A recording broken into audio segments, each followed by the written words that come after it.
السلام علیکم ورحمۃ اللہ وبرکاتہ۔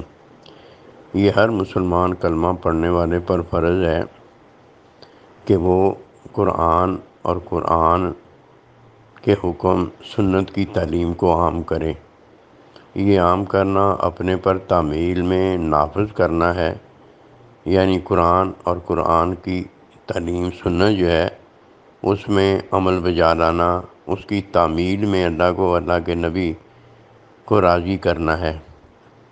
اگر کوئی اس بات کو نہیں جانتا تو یہ بات اس کے لیے جاننا ضروری ہے کہ آخری خطبے میں نبی صلی اللہ علیہ وسلم نے جو ہم سے، تمام مسلمانوں سے قیامت تک آنے والے جو وعدہ لیا تھا وہ یہی تھا کہ یہ قرآن اور قرآن حکم کی تعلیم سنت جو ہے یہ آپ تک جو پہنچی ہے تعمیل میں، اطاعت میں، اتباع میں، سنت پر عمل میں، اسے آپ نے آگے پہنچانا ہے۔ جب کوئی اس حکم کو مانتا ہے تو اب آگے تعلیم پہنچائی جاتی ہے۔ تعلیم پہنچانے والا ہے جو اسے اپنے پر نافذ کرتا ہے، یہ تعلیم کا حصول ہوتا ہے، اور اس کے بعد یہی تعلیم عام کرتا ہے جو کہ سنت کی تعلیم ہوتی ہے۔ اور جس طرح خود تعلیم کے حصول میں اس نے تعلیم پر عمل میں تعمیل کی ہوتی ہے، اسی طرح وہ اپنے بھائیوں تک یہ بات تعلیم میں پہنچاتا ہے۔ حکم عام کرنا جو ہے وہ ہر ایک دین کی ذمہ داری جانتا ہے، حالانکہ ایسے نہیں ہے۔ حکم تو وہی ہے، اللہ سبحانہ و تعالیٰ نے حکم پر اقرار اور تصدیق خود لیا ہوا ہے۔ اگر کوئی اس بات کو نہیں جانتا تو یہ پہلا علم حکم کا ایسے ہے کہ جب ہم کلمہ پڑھتے ہیں لا الہ الا اللہ، تو یہ اللہ پروردگار کو ماننا اور پھر اللہ پروردگار کے حکم قرآن کو ماننا ہوتا ہے، اور اس کے بعد یہ ماننا جس کے حال پر ہوتا ہے، یعنی حقیقت میں یہ ماننا اللہ تعالیٰ کے نبی کو ماننا ہوتا ہے۔ پھر ہم آگے پڑھتے ہیں محمد رسول اللہ صلی اللہ علیہ وآلہ وسلم، یہ بھی ہم نے اقرار اور تصدیق میں مانا ہوتا ہے۔ اب یہ بات کا پتہ ہونا چاہیے کہ اللہ سبحانہ و تعالیٰ کو اقرار تصدیق میں ماننا کیا ہے، اور محمد رسول اللہ صلی اللہ علیہ وآلہ وسلم کو اقرار اور تصدیق میں ماننا کیا ہے۔ جب یہ ماننا اللہ پروردگار نے خود ہم سے مانگا ہوا ہے اقرار و تصدیق کے اندر، تو اب ہماری ذمہ داری دینی جو بنتی ہے وہ یہی بنتی ہے جو نبی صلی اللہ علیہ وسلم نے آخری خطبہ میں ہم سے وعدہ لیا ہے، تمام مسلمانوں سے وہ وعدہ لیا ہے۔ وہ وعدہ یہ ہے کہ جدھر ہم نے اقرار اور تصدیق میں اللہ کا حکم اور نبی صلی اللہ علیہ وسلم کی ذات مبارکہ کو آخری نبی رسول علیہ الصلوۃ والسلام اور اپنا نبی رسول علیہ السلام مانا ہے، تو یہ اقرار و تصدیق میں جن کو مانا گیا ہے اب ان کی تعلیم جو ہے وہ ماننا، اور اس تعلیم میں ان کی تعمیل کرنا، اتباع میں ان کی تعلیم کرنا، ان کی بات ماننا، تعمیل اور تعلیم میں ان کے حکم پر عمل کرنا، یہ خود بھی اور آگے پہنچانا، یہ دونوں ہم پر فرض کیے گئے ہیں۔ جتنا کوئی علم رکھتا ہے اتنا وہ آگے پہنچائے گا۔ بات عرض کرنے کا مقصد جو میں عاجز کرنا چاہتا ہوں وہ یہ ہے کہ ہمارے دوست اٹھتے ہیں اور اٹھ کر پتہ کیا کرتے ہیں، ایک ہی کام انہوں نے سمجھا ہوا ہے، جو کام اللہ سبحانہ و تعالیٰ نے ہمیں اپنی ذمہ داری میں دیا ہے، اللہ تعالیٰ نے اور اللہ کے نبی نے اپنی ذمہ داری میں دیا ہے۔ وہ پتہ ذمہ داری کیا ہے کہ اللہ سبحانہ و تعالیٰ نے ہم سے اقرار اور تصدیق جس چیز کا لیا ہے نا، اقرار اور تصدیق جس چیز کا لیا ہے وہ ذمہ داری اللہ نے ہدایت بھیج کر پوری خود فرمائی ہے۔ یہ اللہ نبی رسول کی مہربانی ہے کہ یہ انہوں نے اپنی یہ ذمہ داری جانی کہ ہمیں حکم اور حکم پہنچانے والا بندہ جو ہے وہ دیں، تو یہ انہوں نے اپنی ذمہ داری پوری فرمانے کے بعد یہی وہ بات تھی جو پوچھی اللہ کے نبی نے، کیا میں نے اللہ پروردگار کا حکم اور اپنی ذمہ داری پوری فرما لی ہے؟ تو یک زبان ہو کر سب ایمان والوں نے کہا ہاں اللہ تبارک و تعالیٰ کے نبی صلی اللہ علیہ وسلم آپ نے یہ ذمہ داری پہنچا دی ہے۔ تو یہ تو ذمہ داری جو اقرار اور تصدیق میں ہم اللہ پروردگار کی مانتے ہیں کہ انہوں نے یہ ہدایت میں حکم قرآن اور حکم کی تعلیم میں اپنا بندہ معلم صلی اللہ علیہ وسلم مزکی صلی اللہ علیہ وسلم ہمیں دیا ہے، یہ انہوں نے اپنی ذمہ داری ہدایت کی پوری فرمائی ہے۔ اب ذمہ داری ہماری جو شروع ہوتی ہے وہ قرآن مجید کی آیات مبارکہ پیسٹ کر کر کے ہیں واٹس ایپ میں ادھر ادھر ہیں مسجدوں میں مدرسوں میں جا جا کر یہ آیات کا پہنچانا اپنی ذمہ داری بنا لیں۔ او بھائی یہ آیات کی یہ ذمہ داری جو ہے یہ تو اللہ پاک نے قرآن نازل فرما کر پوری فرما دی ہے۔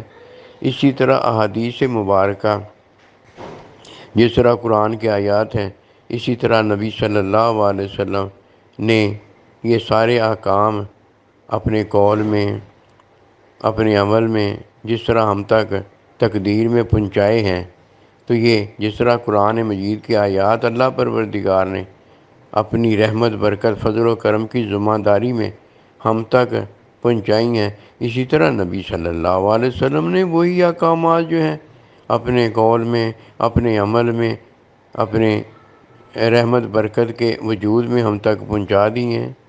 تو یہ تو ان کی ذمہ داری ہے۔ پھر ان کی ذمہ داری جو ہم نے اپنی ذمہ داری سمجھ لیا ہے کہ جدھر دیکھو جی ادھر آیات مبارکہ پہنچا کر ہم سمجھتے ہیں دین پہنچا دیا، جدھر دیکھو جی ادھر حدیث مبارک بیان کر کے ہم سمجھتے ہم نے اپنی ذمہ داریاں پوری کر دیں۔ او بھائی یہ ذمہ داریاں تو اللہ نبی رسول نے اپنی رحمت برکت فضل و کرم میں یہ خود ان کی ذمہ داریاں ہیں جو انہوں نے خود پوری فرمائی ہیں۔ ہماری ذمہ داری پتہ کیا بنتی ہے؟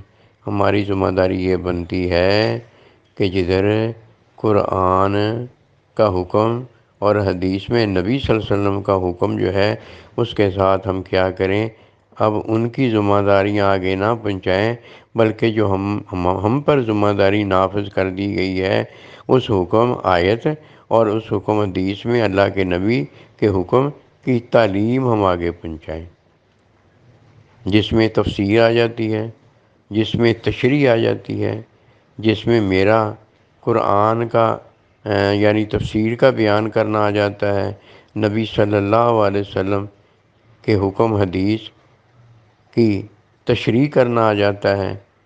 یہ اب دو چیزیں ہم پر عائد ہو گئی ہیں، یہ ہم نے کام کرنا ہوتا ہے، لیکن اپنی ذمہ داری کوئی نصیب والا ہی جانتا ہے۔ ہم نے تو پتہ نہیں اللہ اللہ کیا سے کیا ذمہ داریاں بنا رہی ہیں، جو ذمہ داری ہماری بنتی نہیں وہ ذمہ داری ہم نے اپنا پر لگا لی ہے، اور جو ذمہ داری بنتی ہے پتہ نہیں وہ کون ادا کرے گا۔ نہ ایسے نہ کریں، اللہ والے بنے۔ اللہ والا وہ ہوتا ہے جو اپنی ذمہ داریاں جانتا ہے اور وہ اللہ پروردگار کے پھر فضل و کرم کو بھی جانتا ہے کہ اللہ نے اپنے فضل و کرم میں ہمیں کیسے رزق دیا ہے اور اپنے اوپر اسے واجب کیا ہوا ہے، اور اللہ تعالیٰ کے نبی نے کس طرح ہم پر رحمت و برکت کا سایہ کیا ہے اور کس طرح ہمیں حکم وحی کی تعلیم دے کر ہمیں اللہ کا بندہ بنایا ہے۔ جب یہ بات سمجھ میں آ جاتی ہے تب دو چیزیں ہیں جن کا جاننا ضروری ہوتا ہے۔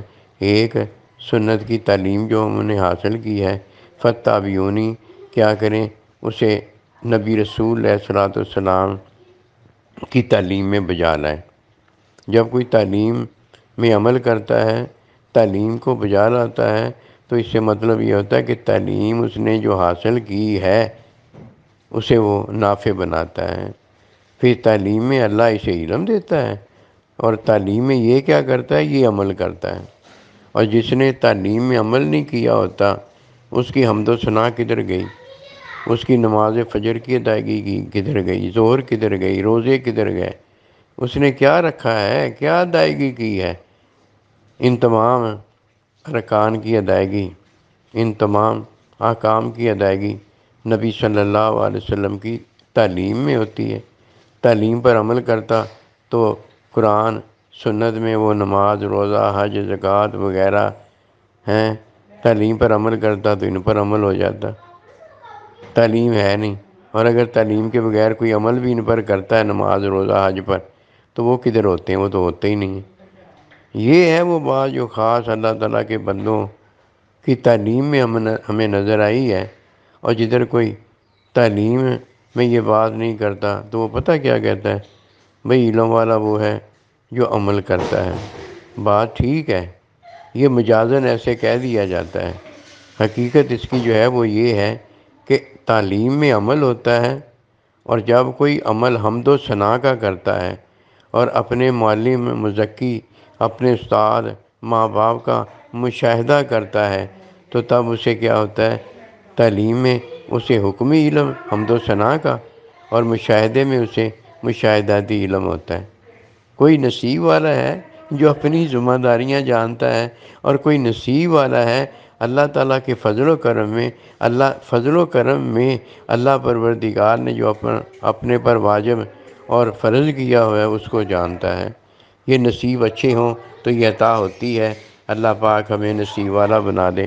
میں عاجز یہ اپنے دوستوں کو عرض کر رہا ہوں، دوستوں کو عرض کرنے میں عاجز کی یہ ذمہ داری ہے، یہ لازمی بات ہے کہ عاجز عرض کرے۔ میں اپنے دوستوں کو عرض کر رہا ہوں کہ اکیلی آیتیں ہیں، اکیلی حدیثیں بیان آپ جو کرتے ہیں یہ آپ کی ذمہ داری نہیں ہے، یہ آپ کی ذمہ داری نہیں ہے۔ یہ اللہ پروردگار نے ہم سے وعدے میں اپنی ذمہ داری کا پوچھا اور ادائیگیاں کی ہیں۔ اب ان ادائیگیوں پر اللہ کا شکر بجا لاؤ اور اس تعلیم کو حاصل کرو۔ سنت کی تعلیم حاصل کرنے سے ادائیگی نماز، روزہ، حج، زکوٰۃ وغیرہ کی ہوتی ہے، اور پھر اس سے علم جو ہوتا ہے، اس سے محبوبی، علم میں اللہ کی حمد و ثنا آگے تعلیم میں پہنچانے کے بندہ قابل ہوتا ہے، اور اپنا مشاہدہ دے کر، ماں باپ اپنا مشاہدہ دے کر اپنی اولاد کو، اور استاد اپنے شاگرد کو جنتی اور مشاہدے والا بنانے کے قابل ہوتا ہے۔ اللہ سبحانہ و تعالی ہمیں دین کی سمجھ میں یہ ساری عطائیں فرمائے، اور ہم اپنی ذمہ داریاں پوری کرنے والے ہوں۔ اور یہ اس لیے جاننا بھی ضروری ہے کہ یہ جانے بغیر دین اسلام کی سمجھ پیدا نہیں ہوتی۔ قرآن مجید اور اللہ سبحانہ و تعالیٰ کے نبی صلی اللہ علیہ وسلم کا جو حکم ہے، اس کی تعلیم کے بغیر کیسے پتہ چلے گا کہ اللہ سبحانہ و تعالیٰ اور اللہ تعالیٰ کے پیارے نبی صلی اللہ علیہ وسلم اپنے احکام میں ہمیں کیا تعلیم دینا چاہتے ہیں؟ اب اس کی مثال یہ لے لیجیے کہ آخری خطبہ جب آپ نے دیا تو فرمایا اگر کسی کے پاس میری طرف سے ایک آیت بھی پہنچی ہے تو وہ آگے پہنچا دے۔ اب اس کی جب تک کوئی تشریح نہیں جانتا ہوگا کہ نبی صلی اللہ علیہ وسلم اس حکم میں کیا تعلیم دے رہے ہیں تو کب اس لائق ہوگا کہ وہ آیت آگے پہنچا سکے۔ اب یہ بھی تو قرآن مجید کی آیت ہی ہے نا کہ لا تقربوا الصلاۃ، یہ پوری ایک مکمل آیت ہے کہ لا تقربوا الصلاۃ، کہ نماز کے قریب نہ جاؤ۔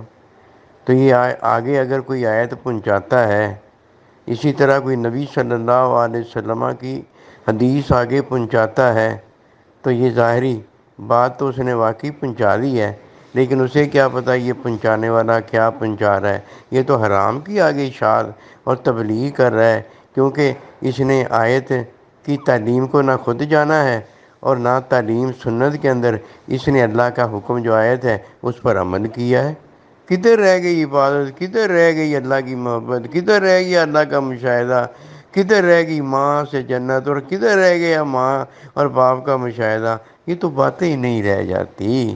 بس یہی وہ باتیں ہیں کہ ہم نے ایک ہی بات جانی ہے کہ جب ساری بات سن لی، تعلیم سنت نہ ہو تو اٹھ کے کھڑے ہو گئے اور کہا جی یہ کیا بات انہوں نے کی ہے۔ اللہ کے نبی تو فرمایا ہے وَلَوْ كَانَ لَا، اگر ایک آیت بھی ہے وہ آگے پہنچا دو۔ واہ بھائی واہ، بس اللہ ہی ہے سچی بات۔